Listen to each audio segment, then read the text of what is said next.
Hey everyone, thanks for coming back to the channel. I am here today with Sarah Ragan. Sarah Ragan is a coding educator who has spoken virtually in all 50 states, plus the Bahamas, And Puerto Rico. and Puerto Rico. Puerto Rico.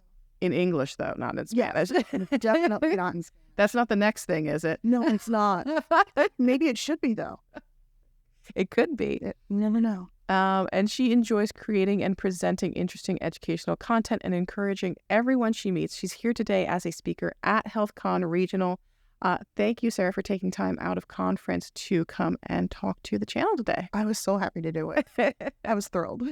So, Sarah, I need you to take us back a little bit. Okay. I don't think you're as maybe far back as maybe some people might think, but how did you get involved in medical coding? Okay. I got involved in medical coding. First of all, I should say I started off as a medical assistant. Okay. So I was working as a medical assistant, and I had a job interview at a hospital in Orlando. And when I went to the hospital interview, I got lost. And this was kind of before cell phones, so that kind of tells you how long ago it was. And I was walking through the hallways of this very large hospital in Orlando, just feeling so dumb and stupid because I got lost again. And as I was wandering around, I walked into a job fair for patient financial services. And since I had already missed my interview as a medical assistant, I was like, well, while I'm here, let me go see what this is. I don't even know what patient financial services is. And I walked in and I took their test and I passed it and they hired me on the spot. Oh, wow. So yeah, that's how that worked out. And so I started working in emergency room registration. That was exciting. I think I'd probably enjoy it now more than I did back then. Did not really have the patience for it. And so as soon as there was an opening in registration, not emergency room, I took it and I ended up doing authorizations and referrals. And it was for surgeries. And I was doing that, learning all about how to work with the insurance companies, calling up, getting the benefits, the eligibility, learning the differences between co-pays and deductibles and co-insurance and all of that. And then I started working on the authorizations, and I noticed that some things got denied and some things were approved. And I was like, I wonder why that happens the way that does. And they said, give us a code. And I'm like, a code for what? Had no idea. And so I was telling my boss about it, and he was like, oh yeah, those are CPT codes. He's like, here's a book, figure it out. And so, and the book they gave me was like 10 years old. But yeah, so, because I wasn't a coder, so they weren't really all that invested in it. Right. And so I just was like, oh, I'm going to figure this out. And so I started looking through the book. I'm like, well, that makes sense. And eventually I started noticing the ones that got approved versus the ones that got denied and checking out their codes. So I thought to myself, well, it's the same, it's the same procedure. That one has one code and got approved. That one has a different code and got denied. So I bet you that's just a mistake. I'll just fix it and resubmit it. Oh, no. And at least, not really what I was supposed to be doing, but I was like, why not? Right. So I did. And I ended up I got called into the office, and it wasn't to get in trouble. It was to say, you recovered like $250,000 that we were about to write off. And it's in here and your name is on every single one of them. What did you do? And I said, well, the codes were wrong. And they said, you want to be a coder. And I was like, what's a coder? So they paid for me to go to school to be a coder. And that's kind of how it went. I spent 14 years doing authorizations and referrals. And then I became a coder after that. Oh, okay. So long story. Where did you do your training for coding? I actually went to Herzing University, and it was an online class, which back in 2008, not really all that common. Okay. But I, at the time, had 3 young children who were at home, and my husband was an over-the-road truck driver, so I never knew when he was going to be home. So the only time I had to work on school was after they all went to bed for the night. So I was a student basically from 9 p.m. to about midnight every single night, learning how to be a coder. So since then, how many specialties have you worked in medical coding? I've done risk adjustment. I've done family practice. I've done, I did vascular for a little while. I've done some pediatrics, a little bit of OBGYN. That's it for right now. Okay. Mm-hmm. Do you have a particular favorite? I'll be honest with you. One of my favorites is behavioral health. Really? I have not done any behavioral health except for when it comes across in risk adjustment, when there's some, like bipolar disorder or dementia of some sort. But I really enjoy those. And in fact, when I was at HealthCon today earlier, that was one of the ones that I took was mental health coding. Oh, I like that. So, it sounds like you've had kind of a variety of different things that you've done, but one of the things you're known for, though, is your resume services. Yes. So how did you go from working in coding to working in education, and now you're offering resume services? Like, what made you decide to make that transition? That sort of fell in my lap too, just like coding did. So after a few years of being a coder, I got a second job, which, needed a little bit of extra money. And so I took a second job as an instructor at a local school near me in Central Florida. And I had the most amazing students, and they were so engaged and so ready to start their new lives as coders. And then, hard stop, can't find that job. And I said, well, what's going on? Can you show me your resume? And so they were showing me their resume, and I was like, oh, I see the problem. Like, this is bad. Yeah. And, and I know you, and you're amazing, and you're so smart, and I don't even know you're a coder based on this. Like, you've got nothing on here that would make me say, hire this person. She's amazing. And so on my own, I started helping my students with their resumes. And the next thing I know, I'm getting phone calls like, I got an interview, or I got a job offer. It's not coding, it's front desk, but at least I'm there. Yeah. And I was telling my husband about it and just saying, I'm so proud of them.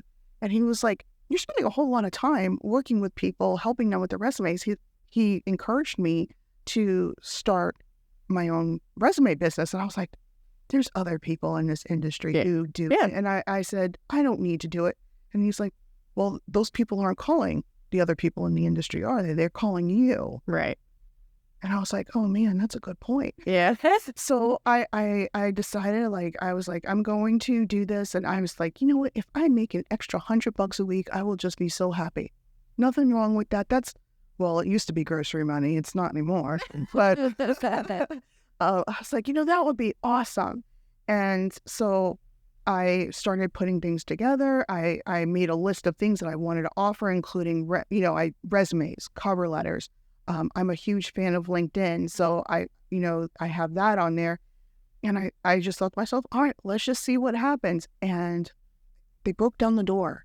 And I was shocked by it, just shocked, but thrilled at the same time. And I'm at the point that I'm booked 2 months out. Oh my God. I can't believe it. I'm just like, I never in my wildest dreams thought that this would happen, but here we are. 2 months out. So how long, walk me through the process? Because when you get a resume, what is the process of someone who's looking for services from you for a resume? Do they just send you your resume and you just polish it and send it back? No, not at all. So my resume service, I actually book a 30-minute consultation. Okay. It's not a form that you fill out. I have my own template that I have where I take notes on people, but I ask questions. Mm-hmm. It's because sometimes people just really need to talk things out. Yeah. And I do a Google Meet link. I send that over and we meet virtually, and I just ask all these questions. And sometimes people don't really want to talk and they just want to get off the link and send in their resume and being done with it. But there's a lot of people that really want to talk and really have tons of questions to ask. And I don't know if I should do this or this. What do you think? And so we talk. It's a little bit of career planning at the same time. And not only that, but it helps to create lifelong friendships. Yeah. Lifelong professional friendships that they'll come back to me later on and say, I got this amazing job. And because of you, I got to do this. And now because of that, I'm now moving on to this. And I love getting the stories back. Yeah. I'm sure it's extremely rewarding. It is. So you book this time with these people. And I think they're probably having maybe some aha moments during those discussions where they're like, oh, you know what? I didn't even realize that I did all of these things and that should be incorporated in my resume. That happens a lot where people don't give themselves credit for the hard work that they've done, or they say, I don't want to brag. And I'm like, no, this is the time. Exactly. I'm like, if you are ever going to brag about yourself, it's this in your interview. Yeah. I was like, you can't. And then your annual review after that. I might be adding that.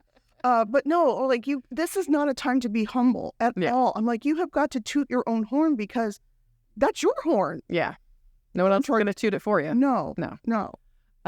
So with all of the resumes that you've seen for medical coders, what are some of the most common mistakes that you're seeing out there, and what can these job seekers do to kind of avoid making them? Okay, so one of the first things I would say is that people are not stating that they're coders. And you would think that would be a fairly obvious thing, but I've had resumes come over my desk where I've had someone who has 4, 5, 6 coding credentials, and it's on the bottom of page 6. Oh, And I was like, that needs to be up at the top yeah. so that way they can see it, because we have seen online, there's been studies that recruiters and hiring managers spend 6 seconds. Yeah. 6 seconds. I'm like, that is not a long period of time. So really the best information on your resume needs to be in the top half of the paper. Yeah, I've had resumes that, like one of the things I used to look for when I was hiring coders is at the very top of their name, I would want to see their credentials behind it. Mm-hmm. Because if I'm only looking at that for a couple of seconds and I just see it says Mary Smith and I don't see a CPC next to it, I'm like, oh, they just mistakenly filed for this. They're not actually a coder. They're not credentialed, and so not looking at it. Exactly. So I had these amazingly educated, credentialed, worthy candidates of these jobs, and you can't tell based on just the way they present themselves instantly. Another thing I would say is having a really horrible email is I've seen some. So the ones that you created in middle school, not thinking, and just are still using. Yeah, I'm just like, look, if your birthday is April 20th, 1969, I'm sorry, you have got to change your email address. It's bad. Sorry. I know it sounds terrible, but and anything having a sexual connotation, Mm-hmm. alcohol or drug connotation, racist connotation, I've seen it all. There was one that I saw, and if she's listening to me, I'm not picking on you, I swear, but her email was, I hate all of you at something.com. Okay. Yeah. Okay. And it was something in that range. Yeah. And I laughed. I was like, you can't use this. No. I was like, save that for your personal life. I was like, you have to have a professional email. Yeah. So those would be it. Other things would be just not listing things in chronological order, lying about the dates that you've worked, because that's an easy thing to check. If you left a job in May of 2015, then don't say it was July. Mm-hmm. It was May. Be honest. Yeah. What are your thoughts on cover letters? I know some people love them, some people hate them. I get questions about like, well, should I make one? Should I make one for each job that I'm applying for? Like, where do you kind of lie with the cover letter? Okay, so the cover letter, like you said, some people absolutely hate them. I don't want to say I love them, but they don't bother me one bit. I have one. I haven't used one in a while. I would definitely say that if you're moving from one industry to another, you need one, because you're going to want to explain to someone why you've decided to move from, let's just say, nursing to coding, or from retail to coding, something like that. I mean, they kind of want to know why the big change. The other thing is addressing not resume gaps, but employment gaps. Mm-hmm. So I did a resume for my own son, and he missed time from work because he had COVID. Oh, okay. He took time off from work to take care of my parents who had COVID. My parents caught COVID the day I started a brand new job. I had no PTO saved up. So he was like, Mom, if you make my car payment, I'll go take care of Nana and Papa. And I was like, just go. I was like, please go take care of them. I'll go ahead and I will make your car payment. Just go do what you got to do. Yeah. So he took care of my parents for like a month. And then after that, he came down with it. So he had a 3-month gap. Yeah. And so he was like, I don't know what I'm going to do about this, Mom. I'm like, this is easy. I was like, well, just going to explain it. I mean, yeah, I think almost everyone had some type of a gap during that time anyway. And when he finally applied for a job, one of the first things they said was, a young man in his 20s who's taking care of his grandparents, that's the kind of person we want. Right. Oh. And so he got the job. So it worked out great. I have a lot of viewers that are like, hey, I'm switching over, like you've talked about. They're going from working to retail into medical coding. They don't have a lot of the medical coding healthcare experience. How does someone who has very limited experience make their resume more appealing to employers? The first thing I'm going to tell you to do is get involved in your local chapter. That is probably the premier thing that you can do.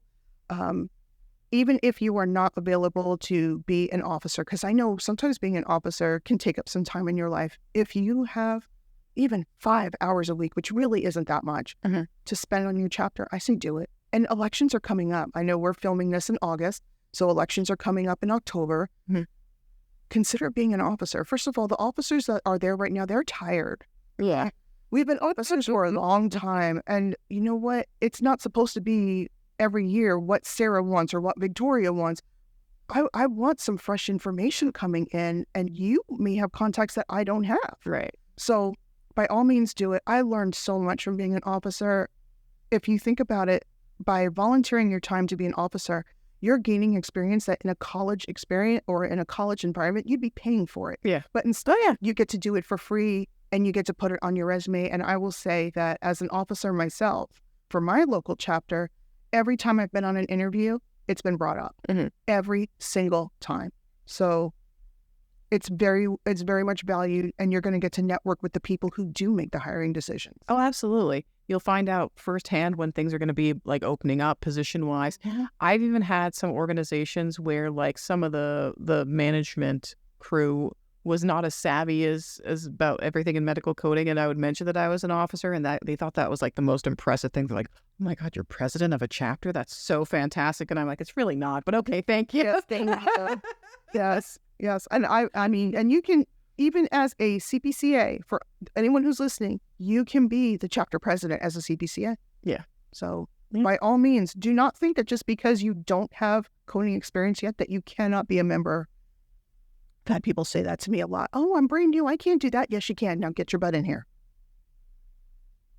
So I've seen these different hacks coming in about just about resumes in general, Right. where people will say, oh, here's a thing you can do, and I didn't get any interviews, but then I did this hack, and now all of my resumes, you know, they're calling me back and so forth. And one that's been getting around is people will say to copy and paste like the job description from the application and then like paste it in the bottom of your resume in white and in tiny font so you can't see it and it looks invisible. But then when you search into the ATS, it'll come up.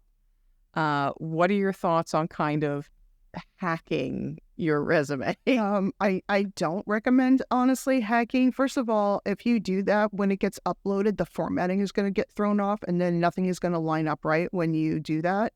The second thing is that if you are solely focused on a certain job and you're going to take that job description and put it in your resume, why not put it where they're going to see it, which is going to be in your professional statement rather than hidden in the bottom and blank in white? That makes no sense. So I do recommend tailoring resumes. And I know a lot of people are like, oh, I have to do a resume for every job. That's ridiculous. That's not what I mean. Yeah. What I mean is that take a few of the keywords that are in the job that you're looking at and place it in the top half again of your resume and make sure that that's there. So if you are looking specifically for, AR2, because a lot of us work in accounts receivable, use the words that are in the AR2 description that they're using and make sure it's in your professional statement. And that should really do the trick in order to get it picked up, and you don't have to hide it and be sneaky about it. Now, this is my thought on one of these, the pulling up of the ATS. My thought would be if we're in a niche field like medical coding, it's more important to have terms in there that are related to revenue cycle, related to the systems that we use versus the kind of buzzwords like detail-oriented and what's another one that they put in there a lot, driven and synergy. I feel like it would be a lot more productive to have in those skill sets that they're looking for than just the kind of like can work in a fast-paced environment kind of thing. Yeah. So I definitely focus on skills when I'm putting together people's resumes. Things like, what EMR systems have you worked in? Is it Epic? Is it Cerner? Is it Allscripts? Do you speak any other languages? That's a really good one to use. Do you have excellent writing skills? Just because you don't know how to write a resume doesn't mean that you don't have great writing skills. You can be fantastic at writing research articles. You may have been a person who has published an article in it used to be called Healthcare Business Monthly. Now it's APC, the magazine. Yeah. My brain does not want to wrap around that. It's HCBM.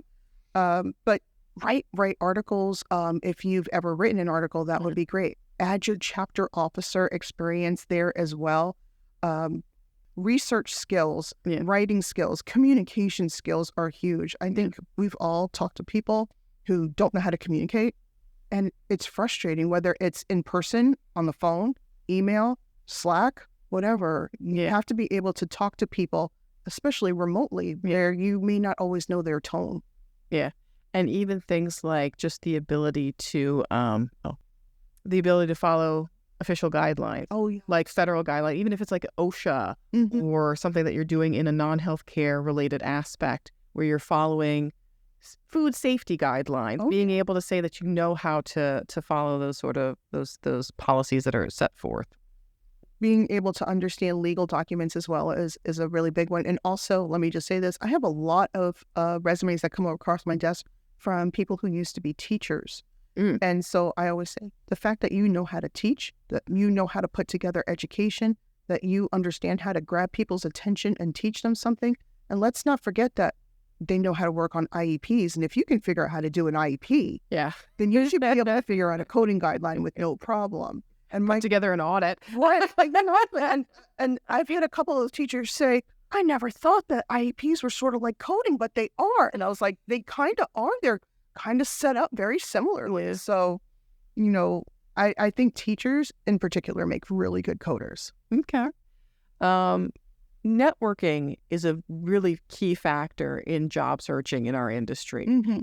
How can medical coders effectively network in person and online to increase their chances of finding a job? Okay, let's break that one down. In person, you got to show up.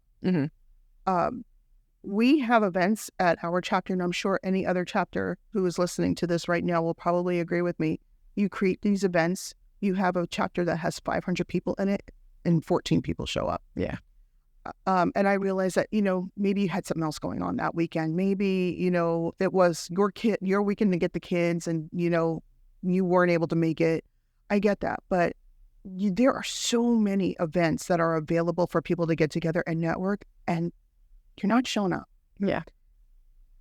So if you're not networking at these events, you're missing out completely. First of all, even if it doesn't result in a job for you, it's going to result in professional relationships that will last you a lifetime. Not only that, but we're fun people, and there's usually coffee.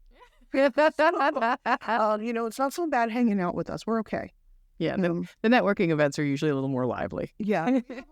We were just at the officers meeting yesterday, and somebody said that they rented a DJ for theirs. I was like, I need to go to this one.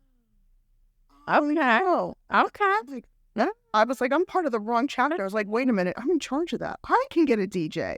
Yeah, my old chapter, they used to be very alcohol driven, and I'm like, guys, no, the chapter funds are not allowed to be used for that. No. You want to have a drink? That's fine. Like we can have a bar or pay for the bartender to dispense Sprite and Coke, and then if you also would like a drink, but we cannot. No, I can't do that. Yeah, we actually tried to do an event where people could bring their kids, and so and that one turned out really good. We had it in the park. Unfortunately, I don't know what we were thinking, but we did it in July. So I'm in Florida. Yeah, it was brutally hot outside. And we actually brought our spouses, our partners with us, and it was actually that part was the most interesting part because all of the husbands and boyfriends were standing up talking about things that their wives and girlfriends were doing and how it changed their lives for the better. And the spouse were like, I was sitting there going, but a lot of times people are hesitant to become an officer because they're worried about how it's going to how it's going to impact their household. So when our partners were saying how things were going, they're like, oh, this is doable. And you should. Yeah. You can. I think the one thing that tends to frustrate my partner is when I was doing a lot of speaking engagements for the chapters, they're always around 6, 7 o'clock. And he's like, that's supper time. Like, why are we... And I'm like, I know, we got to either get it early or late or something, or you got to figure something out. Like, but it's not. So it gets frustrating when you're like taking on additional assignments like that. But I think the requirements for chapters have been relaxed enough that I think you'll need, 4 events or something a year? I believe it's 2 in-person events and then 4 virtual events, which my chapter goes way over that. And if I'm wrong about that, I'm sorry. I don't have the handbook in front of me. Don't shoot the messenger. As far as networking in or online events, you can turn your camera on and talk. Yeah. I actually encourage the chapters. Our chapter does this. But I have attended other chapters that don't come in 15 to 20 minutes early and just let people chat with each other instead of just turning it on and going straight to business. Oh, yeah. I turn on my camera, which, and so like literally my kids are walking behind me and saying hi. I'm picking up the dogs so that way they can go. I'm like, here he is, and I'm trying to let them see like I'm a real person. Like I have a house. I've got, there's laundry behind me. Here's the dog. I got to let the dog out real fast, that kind of thing. And once you start turning on the camera and engaging people and asking questions, next thing I know, I see a camera turn on. Which is fine as long as it's an appropriate, like you have your camera on. Because I've seen some people that I'm like, they're signing on with their cell phone and I'm like, do they know that we can see them like carrying their phone around their whole or their area or yeah. Please don't code and drive. Don't do it. It's bad. Or every now and then I've spoken to chapters and people have their cameras on and I don't know if they realize it or not, but I can see them and they're like rolling their eyes and I'm like, okay, if you're just gonna roll your eyes at me, could you please just start your camera? Right. And also please let your husband know, like, make sure he's wearing a towel. Because I have seen things. But congratulations on that marriage. So another big aspect that's really blossomed over the past few years as far as networking is LinkedIn. Yeah. So what role does LinkedIn play for medical coders? Like how can they optimize their LinkedIn profiles to make sure that they're getting all of those jobs posting in their feed and that they're attracting recruiters, attracting hiring managers? Okay, that there's a lot to unpack there. The first thing I want to say is please upload a picture that's not of your dog or your cat, even though I love dogs and cats. That it is a picture that you would not be ashamed to show your mom. Right. Because I've seen some things there too. Make sure that your credentials are after your name on your LinkedIn. And then also you can actually go into LinkedIn and click on the job section. So there's a tab up at the top and you can type in the types of jobs that you want and you will get notifications. If you choose to get notifications, sometimes you'll just get an email. I had to turn our notifications off. It was driving me bonkers. But you can do that. You can also follow companies that you're interested in. You can follow insurance companies. You can follow hospitals. You can follow even small businesses tend to have a LinkedIn presence of some sort. And I would say also follow places like the OIG. They have you can follow CMS online. You can follow AHIMA and AAPC online and see all the things that they're doing. And once you start clicking on those things, the people who then follow them will start showing up and you may recognize some of our names on there. Yeah. And then once you start clicking, all of a sudden LinkedIn has some type of a search engine where whenever you click on someone's name, the people that they follow will start popping up. So you can very easily just start adding to your, I guess, your library of people. Yeah. Are they called friends on LinkedIn? I don't know. Connections. I think that's it. So you can get as many, I have over 6,000 connections right now. So I don't hear from all of them all the time and I kind of don't want to, but it's great to know that they're there. And there's even some study groups for like Practicode on there. And there's groups for inpatient coding, outpatient coding, dermatology coding, breast cancer coding, anything that you could possibly think of. There's got to be a group on there for it. Yeah. And I think one of the easy ways to kind of start getting your name out there and boosting some of your awareness on LinkedIn is to just kind of engage. Like you don't have to be a content creator. You can just be like, oh, the AAPC just posted something that they're having a free webinar. Let me repost this and go, hey, everyone, there's that webinar coming up. Like, check it out. That's a great way to do it. You don't have to be a content creator at all. I would say please be respectful when you are on there. I don't agree with everything that I see on LinkedIn or Facebook. You're not going to see me engaging with people and fighting with them. I'm like, whatever. I'm just here to learn about the OIG. So, whatever. But, be polite, be careful with what you post. Do not post your whole resume on LinkedIn. That's another one, because when you post your entire resume on LinkedIn, the whole world can see it. And that's got your email and your phone number and your AAPC information on there. even if nobody can steal your AAPC number, they can still steal your financial identity. So, because a lot of the times, let's face it, we're using some of that stuff for our passwords, right? Yeah, and I've heard that one of the things that's kind of falling off that you don't need as much on resumes is people used to list their street address. And you don't really need that anymore. People really just want to know maybe your city and state. I don't even use my real city and state. Oh, okay. I do use my real state just because that's for tax purposes. But I do not use my real city. I actually use the larger city next to me. That makes sense. Just so that way, it's a small protection that makes me feel a little bit better. Yeah. So yeah. And I liked you talking about making sure that you're using an appropriate photo, because every now and then it's fine if it's a picture of you hiking or something like that, because that's a hobby. It's another thing if you're like drunk at the Christmas party, holding a big old drink in your hand, and red cheeks. And there's like the bustier pictures with the cowboy hats. Just save that for Facebook, Instagram, but not LinkedIn. Yeah. So you're known for your positive outlook. Your slogan is caffeinate, educate, dominate. What do you do to stay motivated, and especially when you're helping out clients who are probably at a very discouraged state where they're not able to find jobs? Some of them are discouraged. They may have been putting in applications over and over and over. And then when I see the resume, I'm like, okay, I see the problem here. I talk to them without being condemning, but I'm also pretty firm about, this is why you're not getting calls back. This is what I'm going to fix on your resume. Mm-hmm. I also tell them that I can't guarantee a job. That is one thing. Okay, so for all of you people who are out there looking at other resume, by the way, that's fine. You go with where you want to go, and that's fine. This is a big table. There's plenty of room for all of us to eat here. But anyway, so if somebody promises you a job, it's probably a scam. Yeah. So please be careful about that. And I know when you're desperate and you've got a mortgage and you've got kids to feed, and look, it's getting to be school time, so you've got school supplies to buy. Christmas is literally next week, right? Right. It feels like it. So you may be all, oh my gosh, this person's promising me something, I'm going to do it. And, I hate seeing so many scams. Yeah. And desperation sometimes makes you fall for things that you normally wouldn't.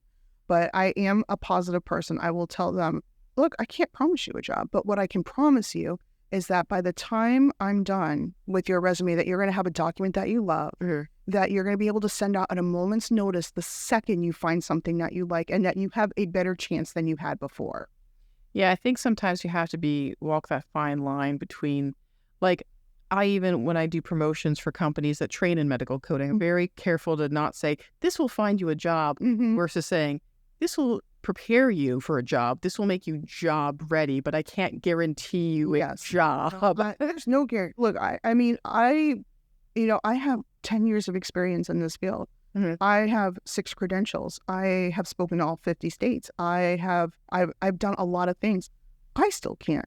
Sometimes, if I wanted to, I might get turned down for a job. And it doesn't have anything to do with how bad or good of a coder I am. It just could be that they decided to take the first 500 applicants and just decided to leave the rest, and that had nothing to do with me or anything else. So, sometimes the luck's just not in your favor. And I'm hearing more and more lately, and maybe this is just conspiracy theories, that certain companies are posting jobs but then not actually filling them for various reasons. Yeah, for data collection. Yeah. I've heard that too. I don't know how true that is, to be honest with you, and I don't understand the reasoning behind it. That just seems like more work for no reason. So I don't know how true that is. I think sometimes people say that to make themselves feel better about not getting a job, but if I'm wrong, I'm sure somebody will say something on the channel and let me know how wrong I am. Probably. Looking forward to it. So what is next for Caffeinated Coder Creations? So what is next for me? Honestly, right now I am trying to finish booking out for the rest of this year. Okay. I am going to be speaking tomorrow at the HealthCon Regionals. I'm excited about it. I have a new presentation called Vaping, the Next Epidemic. So as far as the business is concerned, though, I'm actually hoping to become a certified resume writer. Okay. So just another certification to add to my list. And I'm also looking at E&M, shockingly enough. I'm looking at doing E&M. I have signed up for an E&M class. I've signed up for the E&M exam, and I was actually watching your video because I have not taken an exam with the at a Measure Learning Center yet. So I haven't done that yet. So I'm looking forward to having an experience with that as well. And, I just want to just keep growing and helping people and being there for people. You were saying my tagline, caffeinate, educate, and dominate. Caffeine is basically the building block of my life. I drink way too much of it. And in fact, right after we're done, I'm probably going to go get another cup of coffee. And educate for me was really important because that's something that cannot be taken away from us. If I go, I'm going to be doing this E&M class and I may not even need it for work. In fact, there's a good chance I won't need it for work because I work in risk adjustment. There is no E&M. But I love the idea of learning something new. Yeah. And whether or not I ever apply it to a job, I'm not really super worried about that because I just like to learn things and expand my knowledge. And who knows, maybe I'll help somebody else with something that they were struggling with and then dominate because why not? If I would say that I'm probably not the most aggressive person. I can be assertive, but not really aggressive. But dominate just means that I'm doing the very best that I can to the best of my abilities. And I'm not trying to knock anybody else off of their pedestal, but I've got my pedestal right here and I'm going to do the best with it that I can. Oh, yeah. Yeah, I love that. So where can my viewers find you on the internet? So I actually don't have a website yet. That should be the next thing that I do. That should be, yeah, there you go. Okay, so I didn't do a website just because I have to say when I first started the business, I thought to myself, this is never going to last. Because, if you look at the statistics on businesses, most of them fail. So I hate to say it, I didn't want to put money into a website just for it to crash and die on me in 3 months. And I don't want to say I was pessimistic about it, but I do think I was being realistic. Yeah. And the business just grew and grew and grew. And that's admirable because I have seen some people that they're like, well, let's just throw spaghetti at the wall and see what sticks. And then whatever they don't immediately make money on, they're like, okay, let me go on to the next thing. Yeah, no, I feel like I was really doing I have not changed a whole lot about my business since I started. I haven't changed the prices. I have actually taken a few things away just because I was like, well, nobody really seems to need this service. It's been 2 years. I've had one person order it. Probably not going to need this. So we'll just move that aside. But, I've tried to stay consistent. And now that it's been 2 years since I've owned the business, I'm like, okay, I really feel like now I can get a website, and so I think that's probably the next thing for sure. Sounds good. Yeah. So they can find you on, I think, Facebook, right? Right. I'm on Facebook. It's Caffeinated Career Creations, a resume service by Sarah Ragan. And you can also find me on LinkedIn, but I don't have a career page on LinkedIn. I just was like, 2 more pages. I just can't do it. I can't do it. I have one and I never post on it. I always post on my personal. Yeah. So, and I hate to say it, it's like, I think people know me well enough that they know. So I'm like, it's just fine. I can only do so much as one person. You are essentially the business. So kind of. So that's an easy, those are really the 2 best ways to find me is on my Facebook page and on LinkedIn. But maybe by the end of this year, maybe there will be a website. You never know. Yeah, that would be great. Yeah.